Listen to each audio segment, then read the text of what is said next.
3 things you need to see in your relationship in order to repair and move forward after infidelity. Hey there, I'm Lauren. I'm a licensed marriage and family therapist specializing in relationship issues. I often get asked whether relationships can survive infidelity, and yes, absolutely they can. They can even come back stronger. I'll talk about why in another video, but today I want to focus on the 3 things that you really need to see in your relationship as you're healing in order to move forward productively and heal after infidelity. Number 1, the affair partner needs to be showing regret and remorse about their actions and about the affair.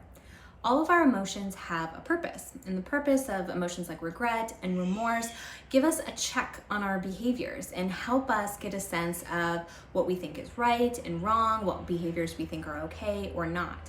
So if we have regret or remorse about something we've done, it says like, oh, that's something I don't really want to do again. I feel bad about that. I want to learn and grow from it. So if the affair partner isn't feeling that about the affair, it's a red flag because it's saying maybe they don't see that as problematic behavior or not something that they don't want to repeat again or learn and grow from not to repeat those behaviors.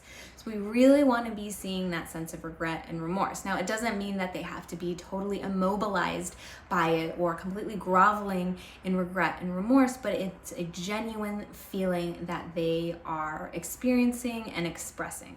Number 2, both partners need to be willing to be really honest about why the affair happened. The affair partner really needs to look internally and understand what led them to the affair. And this is the deeper, more vulnerable understanding, not just the surface level answer. This is going to take some real digging and going to that uncomfortable place.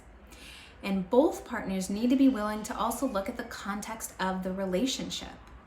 Now, I want to be very clear here that infidelity is never the fault of the partner who was faithful. It's always the responsibility of the person who had the affair. Often, though, there are contexts and circumstances within the relationship that can leave the door open for infidelity, and that's what we want to understand. What was the purpose of the affair? What purpose did it serve? What was it communicating? Because all behavior communicates something.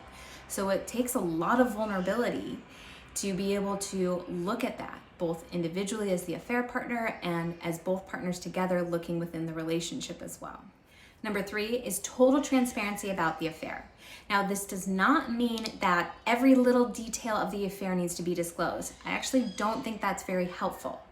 What we want to look at is being able to ask questions that will help move the healing forward, that will help provide meaning and understanding of the affair, what happened, what it means to the individual, what it means to the relationship, rather than questions that are just asking about facts, the details that are just fact-based and aren't really going to help move you forward through healing. If you've experienced infidelity in your relationship, it can be really helpful to work with a therapist to help walk you through this process, to help ask questions and hold a safe space to process this, because there's lots of things that can come up with infidelity. Is there anything else you think that is really needed in order to heal from infidelity? Leave it in the comments below.